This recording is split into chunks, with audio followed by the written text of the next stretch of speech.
جو کوئی بندوں کو راضی کرنا چاہے اللہ کو ناراض کر کے، ایسا بھی بہت ہوتا ہے، بلکہ اب تو ایسا ہی ہوتا ہے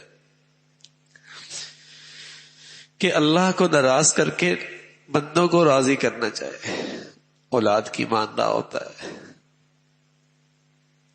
بیوی کے مان رہا ہوتا ہے، دائیں بائیں والوں کی مان رہا تھا، بہت لوگوں کی مان رہا تھا، اور کس کو؟ اللہ کو ناراض کر کے۔ بڑی ہمت ہے ویسے اس کی، بڑی ہمت ہے بھائی، بڑا دل گردہ ہے۔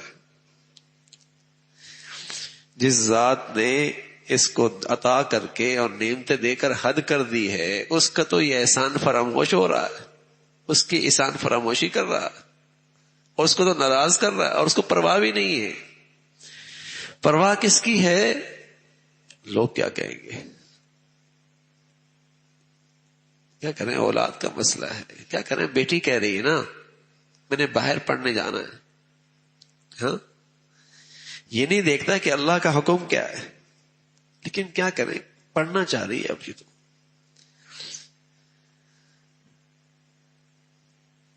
اللہ کو ناراض کر کے۔ تو پھر اللہ نے کیا فرمایا، اللہ کے نبی نے ہمیں کیا بتایا، اور بالکل ایسا ہی ہو رہا ہے۔ نبی کی بات تو سچی ہوتی ہے اور ہو کے رہتی ہے، جو کہا ہے وہ 100% سچا ہے۔ آج جب ہم اولاد کی خاطر اللہ کو ناراض کرتے ہیں تو زندگی میں یہ اولاد سر پہ مسلط ہو جاتی ہے۔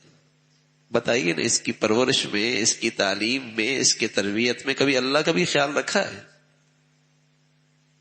کبھی اللہ تعالیٰ کو بھی راضی کیا ہے؟ کاروبار میں، معاملات میں کبھی اللہ کا بھی خیال رکھا ہے؟ پھر یہ وبال کیوں نہ بنے، پھر یہ وبال کیوں نہ بنے۔ تو حضور علیہ الصلوۃ والسلام کی اہلیہ فرمانے لگی، کیا میں نے اللہ کے نبی سے سنا ہے، آپ علیہ الصلوۃ والسلام فرمایا کرتے تھے کہ جو کوئی بندوں کو راضی کرنا چاہے، اور بس اوقات بندوں کو اس لیے راضی کرتا ہے کہ لوگوں کی عزت ہو جائے۔ ارے بھائی، عزت تو اللہ کے ہاتھ میں ہے، یہی تو غلط ایمان ہے، یہ تو غلط عقیدہ ہے۔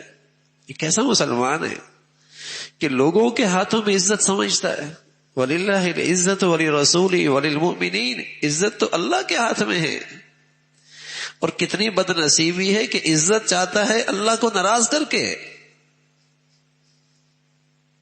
عزت بھی چاہتا ہے اللہ کو ناراض کر کے۔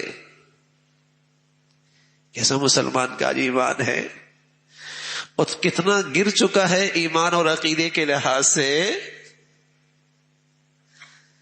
عام طور پہ یہی ہوتا ہے، اللہ کو ناراض کرنا چاہتا ہے اور بندوں کو راضی کرنا چاہتا ہے اللہ کو ناراض کر کے، تو اللہ تعالیٰ اس کو پھر لوگوں کے سپرد کر دیتے ہیں، تم جانو اور لوگ جانے۔ پھر اس کا کیا حشر ہوتا ہے، پھر اس کا کیا معاملہ ہوتا ہے۔ تو ایک جامع نصیحت فرمائی بھائی، اور ہم سب کے لیے یہ نصیحت ہے کہ زندگی میں بار بار ایسے مواقع آتے ہیں، خاص طور پہ جب تعلقات بڑھ جاتے ہیں نا، جب اٹھنا بیٹھنا زیادہ ہو جاتا ہے، تو ایسے موقع بار بار آتے ہیں کہ ایک طرف اللہ کے راضی کرنے کی بات ہے اور ایک طرف مخلوق کی رضا ہے۔ اب یہ اس کا امتحان اور ایمان ہے کہ اللہ کی رضا کا خیال کرتا ہے یا ماحول اور معاشرے اور سوسائٹی اور دنیا والوں کی رضا کا خیال رکھتا ہے۔ بار بار یہ امتحان آتا ہے،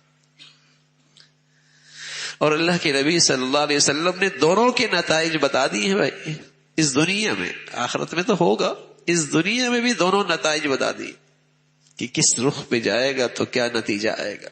اللہ تعالیٰ بھائی اپنی ذات پہ ایمان، یقین اور اپنی ذات و صفات پہ صحیح تر و تازہ ایمان نصیب فرما دے۔ اللہ عمل کی توفیق نصیب فرمائے۔